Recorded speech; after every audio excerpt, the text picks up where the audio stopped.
It's one of those early mornings where the city's still half asleep, drowned in a quiet that makes every little sound pop.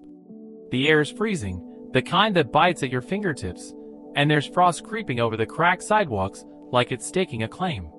Then, out of nowhere, a siren blasts through the stillness, an ambulance tearing down some street nearby, lights flashing red and blue against the brownstones. A trash can lid bangs shut a block over, loud as a gunshot, and I swear I saw some guy in a hoodie duck into an alley, sneaker slapping pavement before he's gone. It's that kind of morning, jumpy, like the whole damn world's waiting for something to go down. And right in the thick of it, there's Leo, this mangy stray with fur like wet asphalt, sniffing around the back streets for anything to fill his empty gut. He's got no clue he's about to stumble into a mess that'll turn his life inside out. He's digging through the dumpsters behind a strip of diners, those rusty bins overflowing with greasy burger wrappers and stale fries. The wind's carrying the hum of the city waking up. A delivery truck idling, a street sweeper grinding along, maybe some dude cussing out his car that won't start. Leo's in his own little zone, pawing at trash bags, when this tiny noise stops him cold. A whimper, so quiet he almost misses it over the rustle. His ears twitch, and he squints toward this beat-up brick wall, graffiti scrawled across it in faded spray paint. There's a blanket dump there, this ratty old thing, all torn up and stained.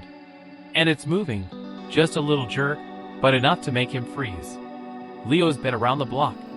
He's lived on these streets too long to trust anything he doesn't know. People have screwed him over every chance they got, kicked him when he begged, chucked cans at him, sicked the dog catcher on his tail. He's got the scars to show for it. But this ain't right. He sniffs, and there's this smell, human yeah, but not the sweaty, loud kind he gets from the drunks or the construction guys. It's soft, faint, like it's slipping away. His gut's screaming that whatever's under there's in trouble, and it's on him to do something. He stands there a sec, breath fogging up in the cold, then makes up his mind, grabs the blanket in his teeth, real careful like it's fragile, and takes off running. He's got one spot in mind, the hospital. He's seen it plenty. This hulking brick building downtown where the lights never go out and people are always rushing in and out. It's loud, smells like bleach and bad coffee, but it's where folks go when they're hurt, where help's at. So he hauls ass, legs pumping, dodging through the streets as the sun starts peeking over the skyline. He cuts past a biker who yells, "Watch it, mutt!" Hops over a puddle by a busted hydrant, even tears through a corner store parking lot, some guy unloading boxes shouting after him. The blanket swings in his mouth, light but heavy with whatever's inside, and he doesn't stop till he hits the hospital's big glass doors. They slide open with a hiss, and he barrels in, right into a shitstorm. The yard's a zoo. A gurney rattles by with some guy groaning, blood soaking through a towel on his leg, while nurses yell over each other, and a doctor's barking into a walkie-talkie about x-rays. It stinks like antiseptic and desperation, the kind of place that'd make anybody twitchy. Then this nurse, Ellie, spots him. She's young, got dark circles under her eyes, like she's living on Red Bull, and she's pissed. "Hey! No damn dogs in here! Out!" she snaps, stomping toward him with her arms out like she's gonna tackle him. She's too frazzled to notice the blanket dangling from his jaws, just sees a dirty stray screwing up her shift. But Leo's slick.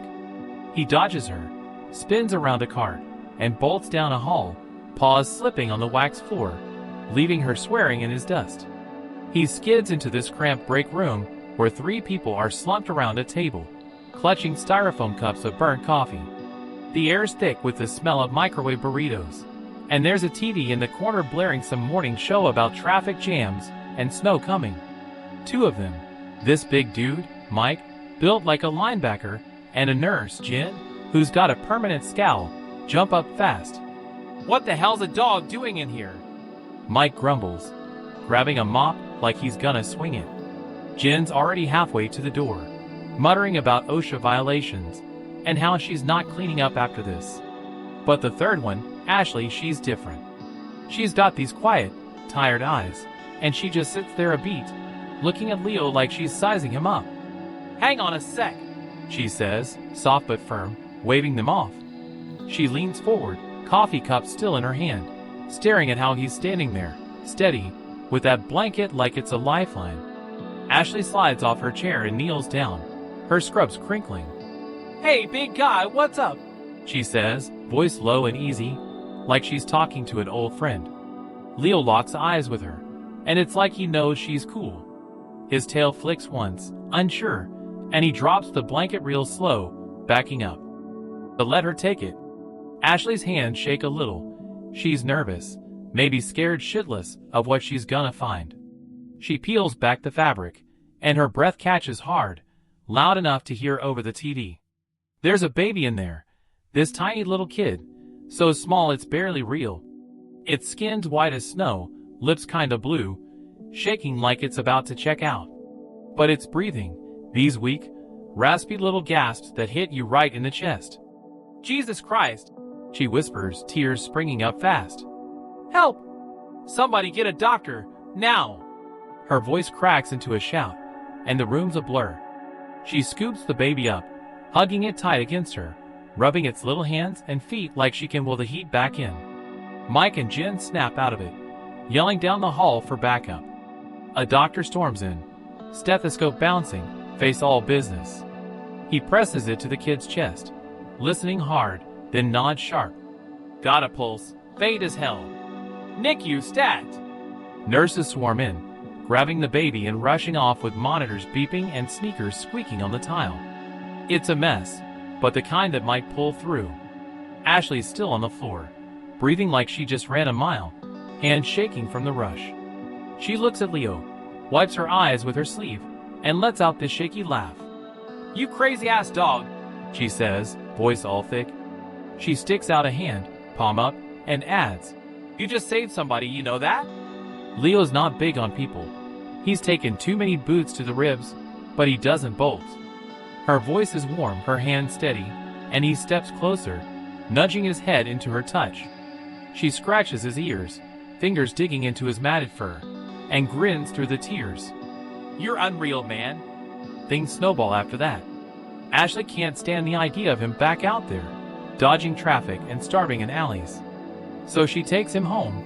Her place isn't much, just a rundown apartment with peeling paint, and a couch she got off Craigslist, but it's warm and it's hers.